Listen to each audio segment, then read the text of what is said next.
Did you know this podcast is powered by Acast? Acast is the home of podcasting. For creators looking for freedom to grow their listeners and make money too. And creative brands looking for smart ways to advertise. Podcasters and advertisers in the know Acast. It's time you did too. Visit acast.com to find out more. Acast, for the stories.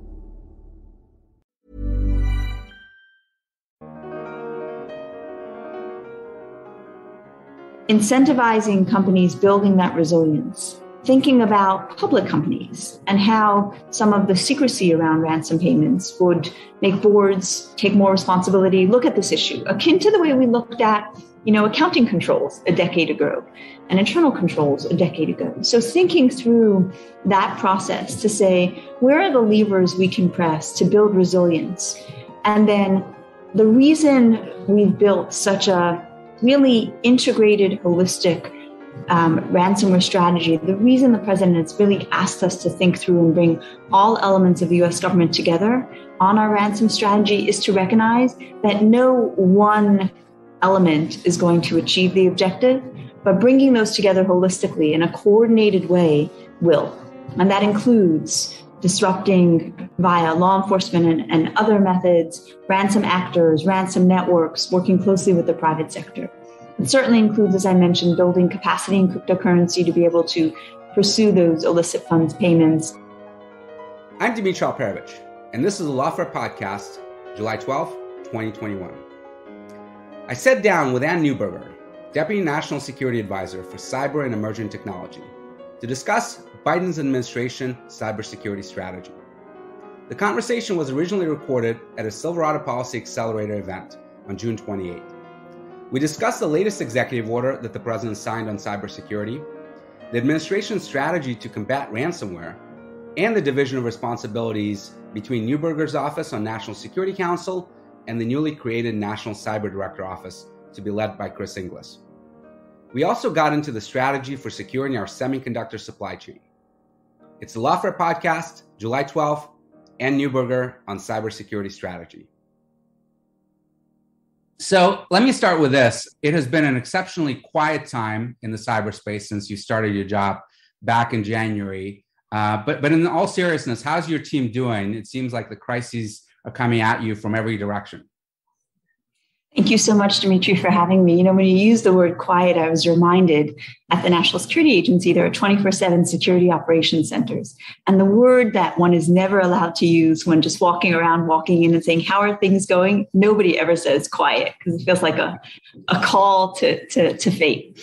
But I think in very much in the cyber arena, and it's great to be here, and it's great to see, just looking at the participant list, so many friends and colleagues who have worked cyber issues and broader national security issues over the years. We all know, working cyber issues, that policy has not moved. We haven't made as much progress over the last decade as we needed to both counter the threat and effectively compete from a national security perspective in cyberspace. So in that way, some of the challenges that we've experienced have created a sense of urgency, which has enabled a lot of forward progress. And that's been forward progress across the three lines of effort of the Biden administration's approach to cyber. The first piece, modernize defenses. And I'm happy to talk more in depth about each of these. The second, rejoin the international stage as a leader on these issues. There are so many countries who are looking to the U.S. for leadership on cyber issues, and we've taken strong steps in that direction already. And then finally, posture to compete more effectively, to make clear the behavior that we find is responsible state behavior in cyberspace and that we do not.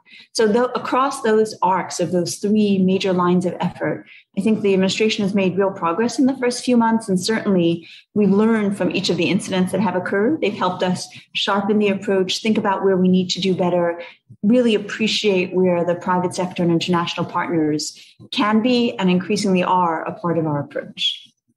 So we'll dive into those areas, but let me first ask you what perhaps is the most important question, which is about strategic goals. So you and I have been in the trenches on this issue for many years now. And when you leave your current job in the years to come and you've accomplished everything you've set out to accomplish, what does victory look like, given the realities that nation states will certainly continue to conduct espionage and sometimes they'll be successful, given the reality that some actors are probably not deterrable even to conduct disruptive or destructive attacks. I'm thinking specifically of North Korea and some others. So within those realities, what do you think in the years to come we can hope for as a victory in this domain? It's a really interesting question. And, the goal we always have when coming into a role and then leaving a role is leaving the place better than you found it, right? So I think from a national perspective, today we have significant risk in cyberspace across our federal government, across critical infrastructure, and certainly looking around the world with regard to responsible state behavior in cyberspace. So I think an initial goal for the administration really is driving down that risk, making big leaps in modernizing our defenses, really building a coalition of countries who say we want to be responsible actors in cyberspace, and ensuring that we've achieved those objectives in a measurable, significant way so that we understand the risk as a country we face. We've made significant progress. And most importantly, I would say two things. One, we've built the team in the United States that the government and the private sector. We have a common end goal. And we've, the second key piece, aligned incentives to get there. One of the elements of the executive order, and you were very, very helpful throughout the building of the executive order, providing input and ideas and thoughts, and thank you, was we said we've got to address the problem of incentives in cyberspace. And three core areas we sought to address in the executive order, and we will need to continue to build on. Visibility. It's very hard to know when you're buying a given product. Is it secure? Transparency. It's very hard to know a company's or government agency's practices when it comes to cyber. And finally, market failure. How do we ensure that we start to put a price tag on cybersecurity? So the market, because essentially the software and hardware that we buy responds to that. And those three incentives, I believe, are at the core of, in the United States approach, which is a democratic approach where currently, we respect civil liberties and privacy. There isn't government monitoring of networks to drive cybersecurity. So we need that private sector partnership.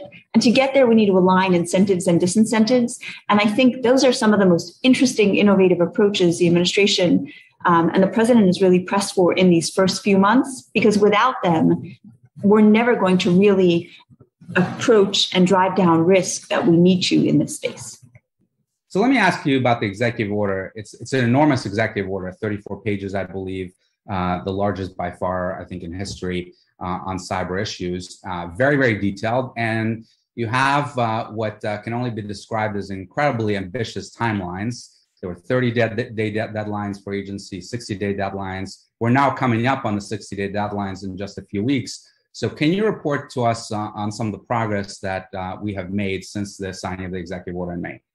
Absolutely. And the measure we kept asking ourselves and asking agencies and frankly, the private sector throughout the process, because some of the requirements, a number of them are levied on the private sector, are our goals aggressive but achievable? We need both. Aggressive goals that aren't achievable are pipe dreams, and goals that aren't aggressive are not going to get us where we need to go in this space, right? So to your point, that was a key question. And I think really proud to say that every one of the 30 and 45-day goals were hit so far. Firstly, at the 14-day mark, which was the first one. And in fairness, as you well know, the executive order took several months to build. So we made sure that everybody knew and got started on the work well within the development process. No one was waiting for the shooting block to go off to get started. But at the 14-day mark, CISA provided OMB with logging requirements. That was important because whether SolarWinds or Microsoft Exchange, we continuously saw that agencies couldn't answer the question of how were you compromised and what got taken because they weren't necessarily logging that activity. So we said we want to set logging standards across the federal government. And frankly, in everything that we're doing, we're saying let's set a benchmark for what reasonable, aggressive, appropriate cybersecurity activity is, whether that's state or local or private sector, use these efforts. So we put a lot of effort into thinking about that. At 30 days, CISA provided OMB with guidance on the endpoint detection, and NIST began something which was really a key part of the initiative. NIST convened private sector engagement on the software security requirements, and you saw at the 45 days, they issued a formal definition of critical software. The reason that's so important is because for the first time in the EO, we said the federal government will only procure for critical software that meets certain security build standards. So we're starting to kind of press on and say, we don't want to say use that technology. We want to say build using these secure practices, building on the work that's already been done over a decade in the private sector, like the SDLC and other efforts to build more secure. So every one of the first goals were hit. As you noted, the 60-day mark has a slew of them. We've been checking in with agencies. You make progress on what you measure. So we have an interagency process that brings agencies in. And I really want to highlight and thank specifically both Commerce, NIST, and DHS CISA because they have key leadership roles in the executive order and have really been delivering in a superb way. That's fantastic. But in addition to the executive order, you've also launched the 100-day plan in the electric sector, and there have been talk about addressing other sectors as well. Can you talk a little bit about those plans, what you're doing on the critical infrastructure front? Absolutely. So, Dmitri, those are really critical, as you know so well, as folks know. One of the core parts of the American model is that private sector owns and operates, almost 90% of critical infrastructure. And heretofore, the United States hasn't mandated either cybersecurity standards or cybersecurity practices. There's a patchwork of regulation for different sectors, but there isn't really a standard approach that says, here's the cybersecurity requirements for critical infrastructure. So we needed to approach it in a public-private partnership model. So we started with the electric utility sector for the obvious reason that power impacts all of our lives. And we used, under DHS's critical infrastructure partnership authorities, we partnered with the Electricity Subsector Coordinating Council to launch this public-private initiative that really puts a focus on encouraging companies to deploy sensors on the linkage between their information technology and operational technology networks.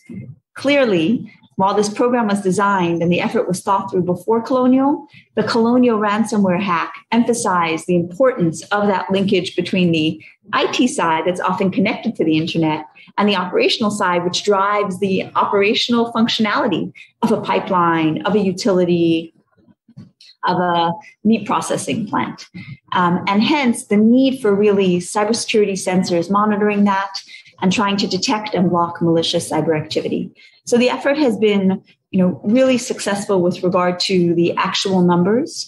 I think I was looking because I know I have the numbers right here in front of me. 121 of the 250 priority entities. So we look to DOE and CISA to define who are the priority entities, have deployed or agreed to deploy, whichever they pick, but ICS monitoring technology. And these utilities represent more than 56 million customers and include the vast majority of the big utilities. So that was exciting to see companies saying, this is an important cybersecurity protection for us. Let's roll it out.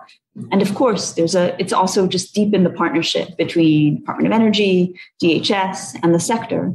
And we're now working to the same effort for the pipeline sector and following that, the water sector, so we can build that baseline of activity and of some level of cybersecurity protection in partnership with the ISACs and in partnership with the private sector.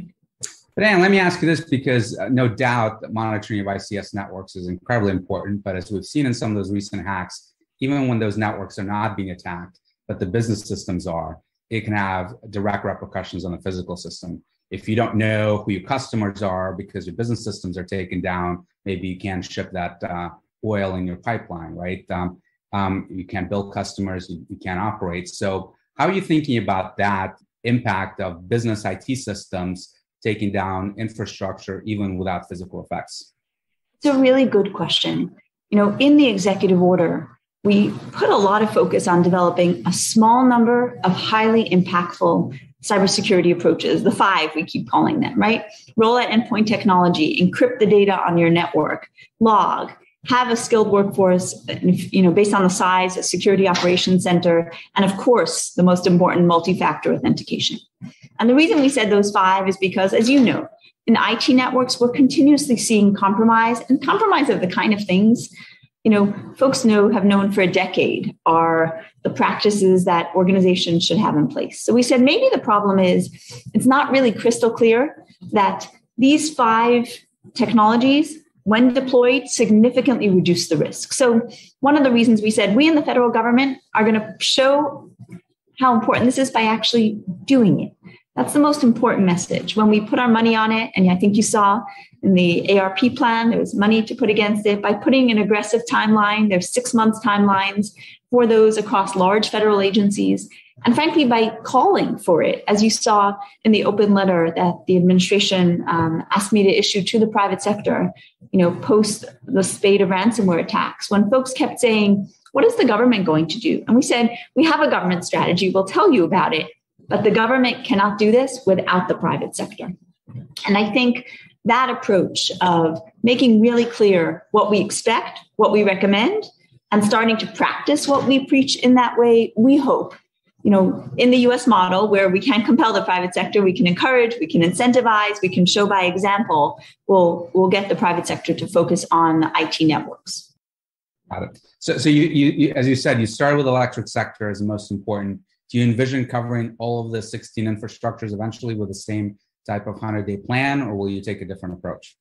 We see that, clearly the first one we did, we learned from. There are certain areas we're clearly refining with regard to, and then we're applying that in the pipeline sector. And that's going to be the approach with of course, learning with each round, bringing in those sectors. And the cool part of it is in each of the cases, they're building the sector's knowledge and building the relationships and the link between the sector.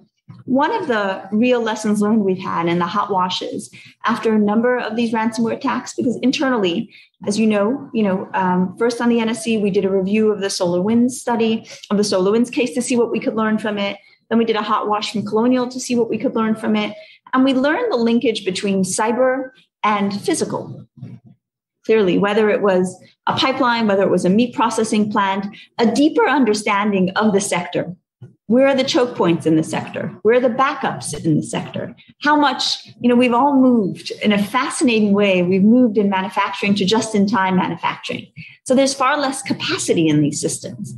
Well, in the event of a business disruption, whether cyber or a tornado, there's less capacity in the system to allow for 24, 48, 72 hours to recover. So as we're now building resiliency plans, we're seeing the importance of bringing in the sector-specific agencies with the cyber approach to really think through resilience in that integrated cyber and physical way. And that's one of the core lessons we've learned from these series of ransomware attacks and in the way the White House is leading and approaching these kinds of incidents. So let me ask you about ransomware specifically. We've seen this wave of attacks happening not just in the last 6 months here, but prior to that, obviously, we saw the hospital attacks back last year, and many other industries have been targeted, including small businesses and schools and police departments and so forth. I've said it publicly that one of the drivers behind ransomware is the availability of cryptocurrency, which allows for these pseudo-anonymous payments to be made and allows the bad guys to monetize millions, sometimes tens of millions of dollars in ransoms in a way that keeps their identities anonymous. The Treasury Department issued draft guidance, I believe back in December, on requiring KYC, know your customer rules on cryptocurrency transactions of a certain size to try to provide some transparency within the cryptocurrency community, which obviously would be helpful on many fronts, including drug trafficking and money laundering and all kinds of other things. But on ransomware in particular, I think it can have a very big effect. Can you give us an update on where that stands and how you're thinking more broadly about the relationship between ransomware payments and cryptocurrency? You were very correct when you noted the role of cryptocurrency in the rise of ransomware. It allows for global, easy funds movements. And while there is a public blockchain, it requires a different level of analysis to understand who the actor is. And we've also seen increasingly anonymity-enhanced cryptocurrencies like Monero, which make that work harder. So Treasury has regulated virtual currency and financial institutions for over a decade. And the United States, as you noted, is one of the most sophisticated know your customer regimes. However, we are working with international partners via the FATF, the Financial Action Task Force, to help grow capacity in both the blockchain cryptocurrency analysis, in building those same regulatory regimes in various countries around the world. Ransomware has created a sense of urgency where many countries around the world have been the victims of ransomware. You've seen that in French and German hospitals. The Irish healthcare system was a very recent example. So Treasury's work has never been more important, both on the helping other countries build those regulatory models, on the building US capacity to do blockchain analysis to help others, as well as, frankly, to think about these are living systems and how we should consider using the broader spate of actors, the SEC's capabilities, the capabilities under various authorities like the Bank Secrecy Act, to help us with another challenge related to ransomware, which is visibility. Today, the US government often struggles to have adequate visibility of ransomware activity. That makes it harder to pursue ransomware actors from a law enforcement perspective, from a disruption perspective, and to build thoughtful and effective policy, understanding what we're facing. Because I think one of the things we're facing most is tying very much to the first part of our conversation, Dmitri, is how to incentivize companies to put in place the resilience needed to make them a harder target against ransomware. And that's one part of it. And I think that there's a role for insurance companies in setting those, and some already do, in setting those standards. I think there's a role for ensuring greater visibility. And I think there's a role for considering how cryptocurrency exchanges and the broader virtual currency ecosystem, where the lever points are to separate valid investments or use of cryptocurrency from using it to launder illicit funds. One of the things that the Colonial and the GBS hacks created from a debate perspective is this issue of ransom payments. And there are people on both sides of the issue, whether people should be allowed to pay ransom or not. It strikes me a lot like the hostage rescue debate that we've had for decades about whether families should pay hostage money to rescue hostages, an issue that I know is very personal to you as well. But where do you stand on this issue? I mean, from my perspective, companies don't pay ransom because they want to turn over millions of dollars to criminals. They do it out of necessity to keep their business up and running, and victimizing them further by prohibiting payments doesn't seem to me like a good idea. But what are your thoughts on this? You just captured the crux of why it's such a difficult policy decision. We know that the ransom payments drive the growth of ransomware. It's pretty obvious, right? Criminals are often doing it for the financial gain. So it's driving the increase in the number of ransomware attacks. It's driving an increase in the size of ransom payments and the increasing targeting of larger and larger organizations who it's perceived have greater resources to pay larger and larger ransoms. So the US government's policy has been very clear that we highly discourage the payment of ransom because it's what's driving this ecosystem. Full stop. For all the reasons you noted, if a company is the victim of ransomware, for various reasons, we won't discuss how they got to where they got, they're in a difficult spot. So what we're thinking through is there is a process that brings a company to that difficult place. What are the incentives along the way that we can do to really reshape that process? How do we, I think more and more companies have become sensitive to the impact on business continuity that ransomware represents. Perhaps in the past it was viewed as, it's just they're going to, empty a bank account, or they're going to steal some data. Now it's recognized they can disrupt a company's business, right? And fundamentally disrupt the broader economy, disrupt jobs, et cetera. So, incentivizing companies building that resilience, thinking about public companies and how some of the secrecy around ransom payments would make boards take more responsibility, look at this issue, akin to the way we looked at, accounting controls a decade ago and internal controls a decade ago. So thinking through that process to say, where are the levers we can press to build resilience? And then the reason we've built such a really integrated, holistic ransomware strategy, the reason the president has really asked us to think through and bring all elements of the US government together on our ransom strategy is to recognize that no one element is going to achieve the objective, but bringing those together holistically in a coordinated way will. And that includes disrupting via law enforcement and other methods, ransom actors, ransom networks, working closely with the private sector. It certainly includes, as I mentioned, building capacity in cryptocurrency to be able to pursue those illicit funds payments, working with our international partners to hold countries accountable who harbor ransomware actors. Certainly the ransom policy, one of the more difficult ones. And of course, the resilience efforts. And that's really part of the holistic approach we're using, because any one will be insufficient. And the one you cited is one of the toughest among all, and has to really be approached with a lot of careful thought, thinking second and third order effects in thinking through that. Did you know this podcast is powered by Acast? Acast is the home of podcasting. For creators looking for freedom to grow their listeners and make money too. And creative brands looking for smart ways to advertise. Podcasters and advertisers in the know Acast. It's time you did too. Visit acast.com to find out more. Acast, for the stories.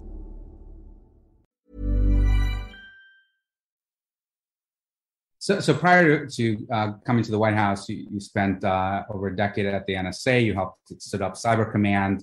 Do you think they have a big role to play in this ransomware epidemic? It strikes me that Cyber Command in particular was quite effective during the ISIS campaign in Syria that's now been declassified, Task Force Ares. And I think a lot of the lessons from that campaign could be applied to ransomware actors, given that we're not dealing with that huge of an ecosystem. There are probably less than 200 people that are sort of key to ransom attacks, sort of the kingpins behind it, and bringing the power of the U.S. intelligence community to bear on them could have dramatic effects. Is that part of the strategy?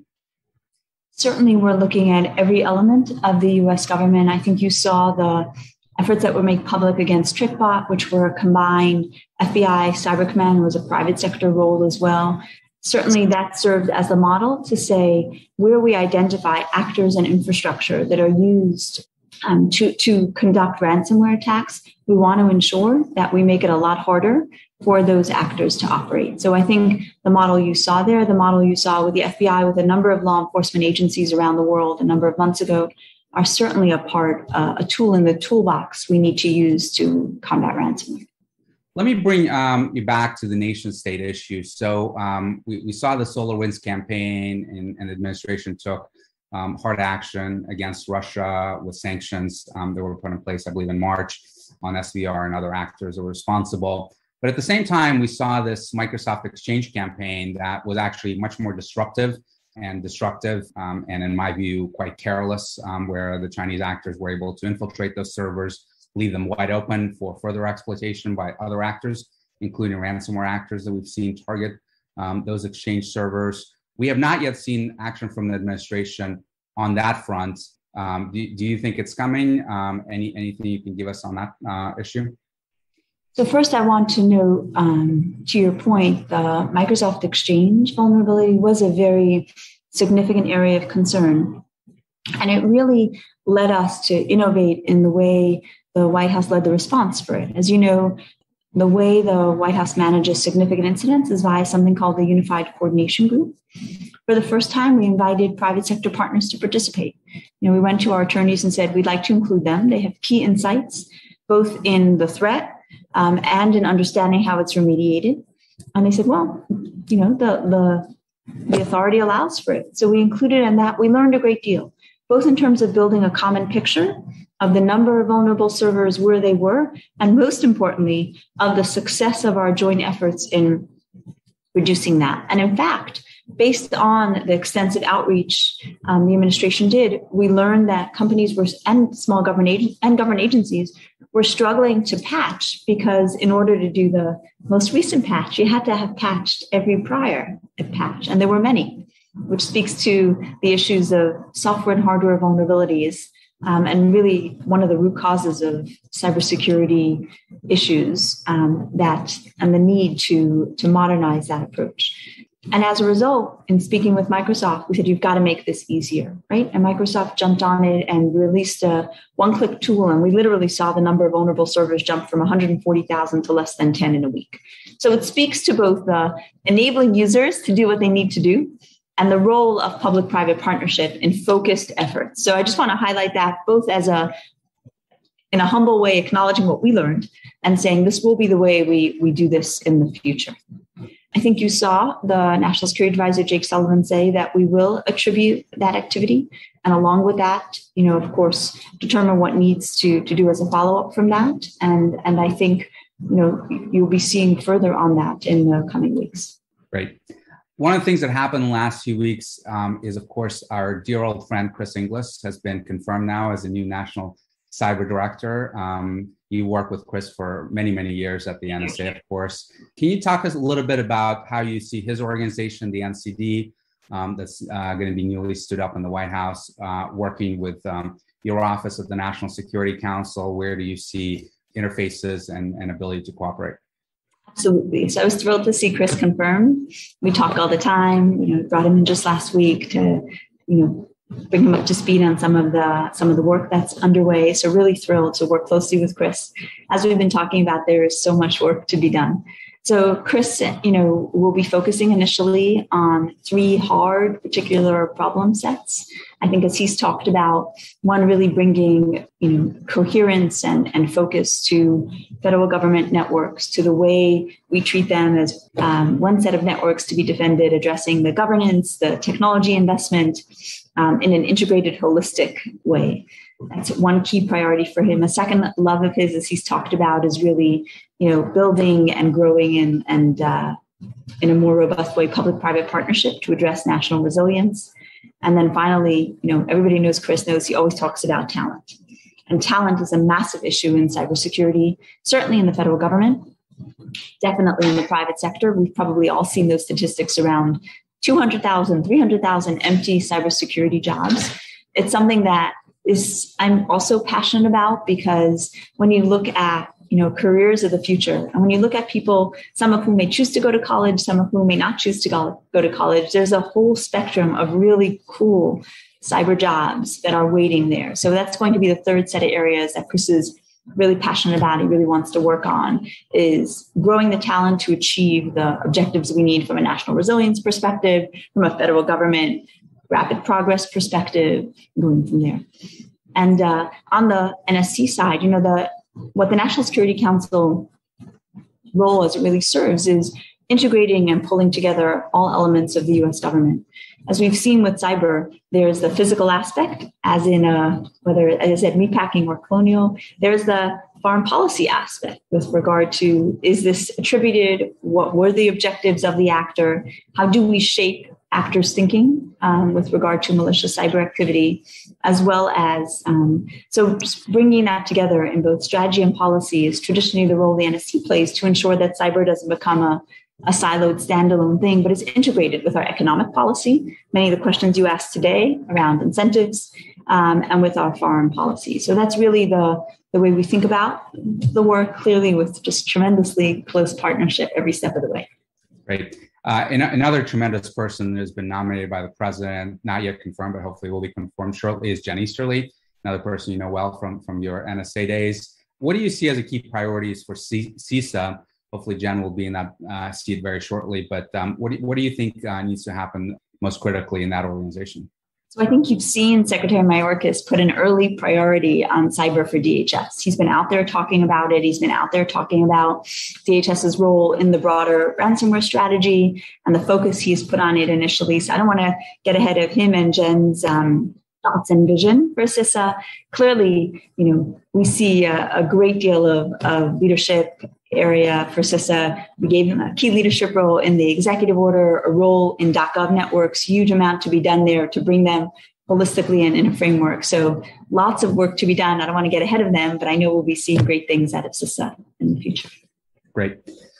You mentioned in your strategy, the 5 things in particular that from a technical perspective, you're trying to get adoption within federal government and private sector entities, focusing a lot on endpoint and logging. But one of the issues that we're seeing right now, particularly with these ransomware intrusions, but also in some of the nation states campaigns, is targeting of security appliances, targeting of firewalls, targeting of Pulse Secure, Cisco appliances. And of course, one of the challenges that companies have is that they don't necessarily have visibility into what's happening in those appliances. You can get necessary logging information. You can't necessarily do easy forensics on them. So how are you thinking about that issue in terms of requiring broader transparency on vendors who are not just supplying the software, but the hardware that is very difficult to analyze when it comes to those intrusions?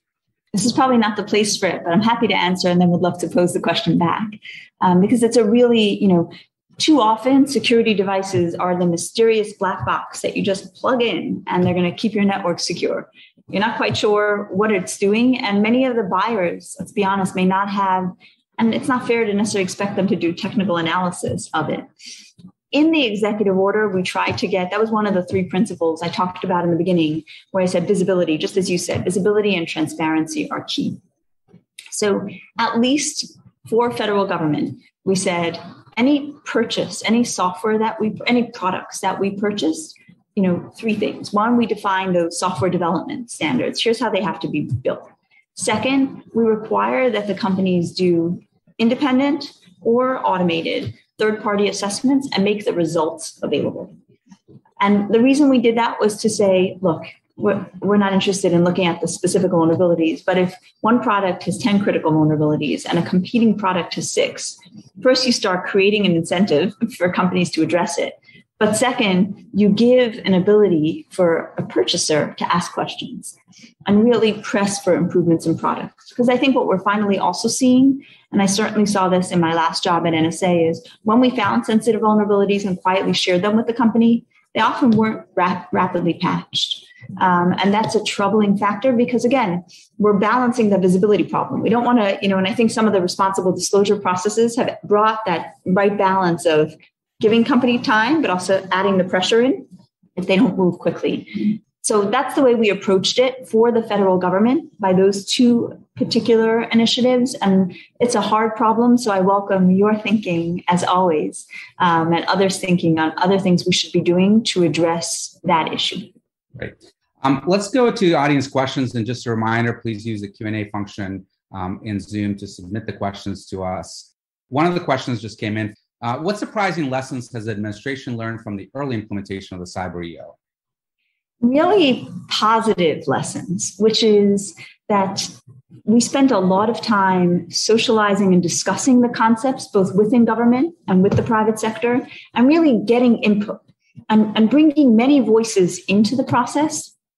And I think the 2 standout areas that I've just been really impressed by have been the process NIST ran to get private sector input on the critical software, to really bring individuals in, the degree of attendance, the degree of interest. Clearly, we still need to refine that. They need to be, focused and direct, but really made a lot of progress there. And then the degree to which across the federal government, the concept of the 5, has really been accepted to say, let's focus on 5 things together, which significantly reduce the risk. Things that we can achieve, things that we can do, things that, we know, like encrypting data at rest. If data is stolen, then it's much harder for a malicious actor to use. The degree to which we've seen interest, both in the government and outside on those kind of initiatives. So I think those have been the core lessons, is how much really seeing the execution, the rapid and effective execution in the government, and really seeing the degree of interest from the private sector and becoming a part of it. Fantastic. A question from my good friend, Sandra. We've long said that threat information sharing is an important piece of our collective security.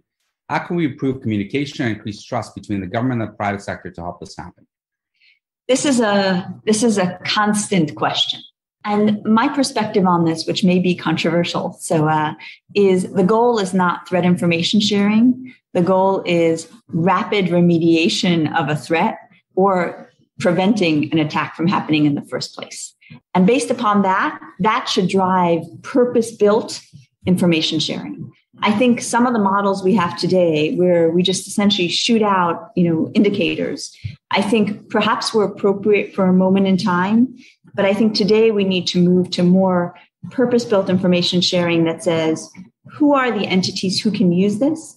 Potentially a smaller number of entities who serve as a backbone so that many companies, independent of sector, can benefit from the increased resilience they may have because of intelligence or information sharing. And frankly, when there are fewer entities receiving information, we often see the intelligence community can lean forward more because it knows who's using it, how they're using it, and for what purpose. And when we put on the scale risk to sources and methods and purpose, improving resilience, when the intelligence community can see, oh, that company will use it to improve that product that's used by thousands of companies, individuals in the US and around the world, it creates an urgency to share that sensitive information. So I think evolving and building upon what we already have to more purpose-built information sharing, more smaller focused efforts will be, I think, a more successful way to achieve the objective. Let me just follow up on that. Speaking of the intelligence community, I think it's now 2 years since you stood up the cyber director at the NSA, who's now led by our good friend Rob Joyce, terrific individual. How do you see Cybersecurity Director evolving going forward? And in terms of your original plans for it, what grade would you give yourself primarily for where we are today with that director? So, really interesting question. What John Nakasone sought to achieve in standing up the Cybersecurity Director was bringing together two parts of a mission that had historically not worked as closely together as they needed to, the intelligence mission and the cybersecurity mission, to say, when we're reporting on threat actors, yes, there's a role for high-level reporting about what countries seek to achieve in cyber, but what's really much more impactful is what are their tools and techniques? What are their targets? Enabling both resilience and enabling better disruption operations. So that piece was key. Similarly, as you know, NSA builds the encryption protecting all the nation's most sensitive networks, from nuclear command and control to DHS's continuity of government. Integrating intelligence with that so that we're constantly understanding attackers' capabilities and ensuring that the capabilities we built, encryption is at the root of cybersecurity in so many ways, is adequate as needed, was key as well. So I think that integration and that thoughtfulness to say intelligence is measured by what it enables with regard to national security objectives. Let's build and tighten that is really key. So it applied a lot of lessons there. And I've been thrilled to see what the 4,000 strong individuals of the organization, now led by Rob, have been accomplishing. A number of cool breakthroughs in their public-private partnership. I think you saw some of the recent work they did there, some of their intelligence breakthroughs and other interesting work that they've done. So kudos to everybody for their hard work as one key part of the broader U.S. government capability for cyber. And I think a final thought is just seeing the partnerships that have deepened so much between NSA and FBI, NSA and other elements of the IC, most importantly, NSA and CISA, has been really wonderful to observe. And that's a matter of people, appreciating what each bring to it and deepening that work. So another question came in. So he says, I take the point that the U.S. system means you can't compel private companies to do things, but the Biden administration is now referring to ransomware as a national security threat. Clearly, it is an area like healthcare. So is leaving key response decisions, such as whether to pay or not to pay, in the hands of private sector executives compatible with that? Kieran always asks the toughest questions because they come from the deep experience he has in the space. That is the root of one of the toughest questions we have in our democratic model for cyber, right? Respecting our privacy, respecting our civil liberties, but noting that our critical infrastructure is owned and operated by the private sector, who makes decisions sometimes, via their own considerations. So, as I've noted, the administration has done a rapid process to consider our ransomware strategy. I walked through some of the core elements of that approach. And what you'll note in that approach is that there's space for private sector, there's space for what government needs to do, but the key part we're thinking through are the incentives for all the reasons, Kieran, you just talked about. So, for example, we held listening sessions with the insurance industry to say many companies are buying policies. Can insurance companies, and many are already starting to do this, say they'll only issue a policy if certain cybersecurity standards are met? What's the role of the U.S. government in really incentivizing that? So I welcome everybody on this call's thoughts in that area, because what Kieran just asked is at the crux of one of the toughest problems in cybersecurity and protection of critical infrastructure in really, whether it's in the UK or the US. And certainly we've looked to some of the models Kieran built during his time running NCSC to think about that issue. And I will note it's an issue that we're actively discussing and welcome ideas and thoughts. Another related question, surprisingly, a lot of questions coming in about ransomware. Ben Wittes, editor of Lawfare, asks, with regards to ransomware, even if it's not appropriate to ban ransom payments entirely, does the administration have a view on whether companies should be able to keep ransomware payments secret? And that is a key issue we're looking at right now, because as you noted, we don't have adequate insight into the breadth of ransomware that's occurring because of that issue. So that's a key area we're looking at, and one of the policy areas we're actively thinking through. Another question, the 5 elements that you talked about, the technology elements today, address the problem of today. What is the next step that we should be thinking about, and what will we see out of the government as leadership? The 5 areas, that's a really above and beyond that is the question. Yeah, so you talk about EDR, logging, et cetera, but that addresses attacks of today. How are we thinking about future-proofing that going forward? When tech is built secure, we can all have a lot more confidence in it. And I think we're seeing concepts like zero trust, we're seeing concepts like SBOM, which encourage building more secure. Google has a particular SALSA methodology regarding supply chain concerns. So we've been carefully looking at what we see out there with regard to emerging technologies and how we, from a government perspective, can incentivize those technologies to be built more secure from the outset so that tomorrow's ecosystem doesn't suffer from what we are essentially grappling with in today's. Great. And other questions from the audience. With the federal government leading the way in adopting the executive order, can we expect a series of best practices and lessons learned in the forms of papers, reference architectures, or other material that can both encourage and guide the private sector as they look to adopting the guidance in the executive order? Obviously, your former team at Cyber Directorate has done a number of those things, but do you see more coming out? Absolutely. Wonderful. One question on encryption. This is an area, of course, that has been a hot debate for the past almost 30 years now. The crypto wars famously first fought in the 90s.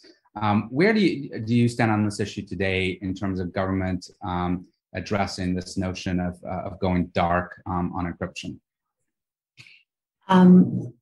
It is one of the most complex areas, as you know, from the years of debates. It's complex because from a security perspective, a government owes its citizens the ability to identify criminal activity and to prevent it. And if it occurs, to prosecute it as a deterrent to future criminal activity. And so it's something that from a government perspective, as U.S. citizens, we take pride in our privacy and civil liberties. And historically, the U.S. government's approach has been to value both and to find a way to achieve both. And certainly that can only be achieved in active discussions with the key private sector companies who build devices, who build encryption, who roll out encryption, to help navigate and ensure that we have technology regimes that both allow us to do the work we want to do online with confidence in our privacy and freedoms, but also protect our society from individuals who might use those same technologies to conduct criminal and very troubling criminal activity. Great. So one of the parts of your title, obviously we talked the last 15 minutes about cyber, but you also handle emerging technology. One of the things that I wanted to ask you, one of the areas that Silverado spent a lot of time on, is what I actually think is an even bigger problem than cybersecurity from a national security perspective today, and that is the issue of semiconductors and the supply chain threat that it presents. Today, virtually all of our semiconductors on the advanced side, but even on the trailing edge side, come from one country, Taiwan, which is a friend and ally of the United States, but is in a very dangerous region, both geopolitically, but also from a weather effects perspective. There's now a drought in Taiwan. Semiconductors require a lot of water. Typhoons and earthquakes are a constant threat as well.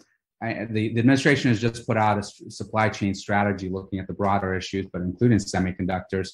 Can you talk a little bit about that, how you're thinking about diversification of the semiconductor supply chain? Because as we're seeing right now, the impacts on the economy from a shortage of semiconductors that we're experiencing due to COVID is massive. Cars are sitting in the parking lots, factories not being built, microwaves, fridges are not being sold because we don't have enough chips. And that's a sort of an artificial demand constraint, supply constraint right now because of COVID.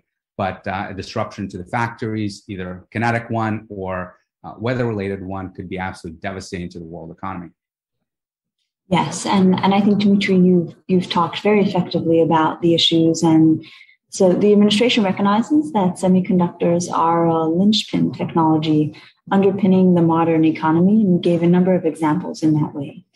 And the U.S. semiconductor industry is among the world's best, and U.S. leadership in semiconductors drives our economic, our scientific, and our technological competitiveness, as well as national security. So we're committed to ensuring the health of this critical industry. And the administration has taken stock of where U.S. leadership is at risk. And while we lead in many segments of the supply chain, our global share of semiconductor manufacturing is down to 12%. So we need proactive efforts to ensure the U.S. remains a leading hub for R&D for the most advanced semiconductors as well. So I think you saw the U.S. Innovation and Competition Act, which passed in the Senate, and it included over $50 billion in appropriations for the Chips for America Act to support U.S. semiconductor manufacturing, R&D. Of course, we support this bill as we think it will be critical to revitalizing U.S. semiconductor R&D and production capabilities. Frankly, also addressing talent. We talked about talent earlier in the talk. Talent is key in the semiconductor industry. We have to continue to invest in our domestic semiconductor workforce, and it's really an area for growth of really interesting and really interesting jobs to attract the best and brightest to work in the industry. So incredibly challenging problem. Let me ask you this, though. Obviously, we need to bring more fabs back to the United States.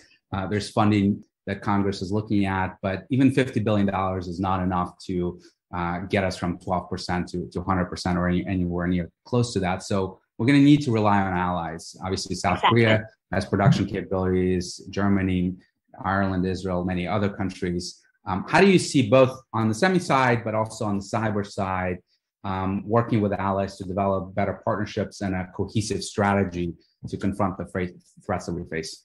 I love the way you frame that, because we don't aim to reshore entire supply chains, right?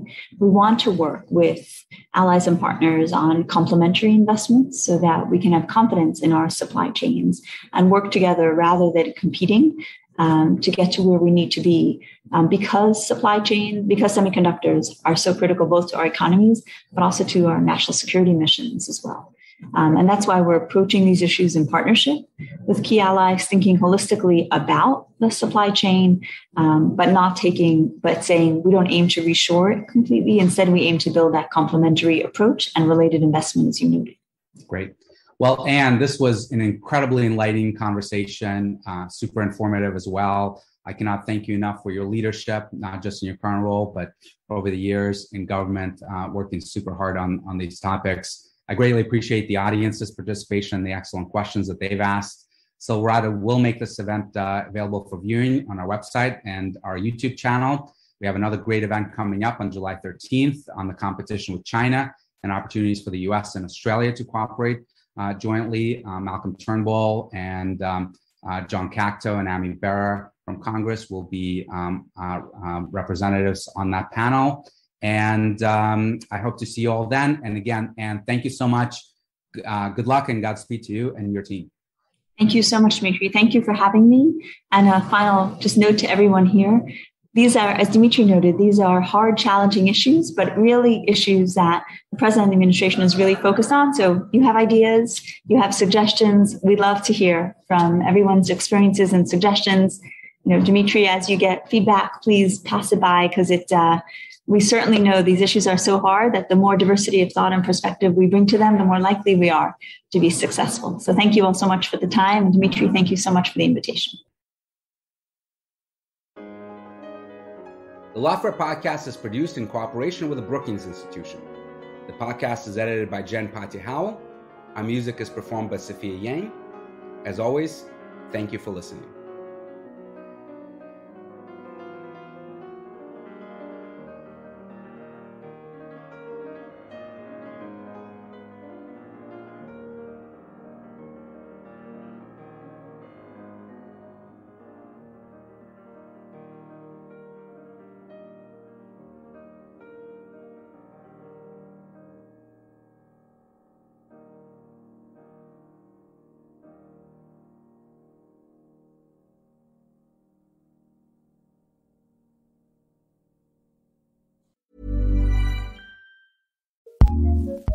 Acast powers the world's best podcasts.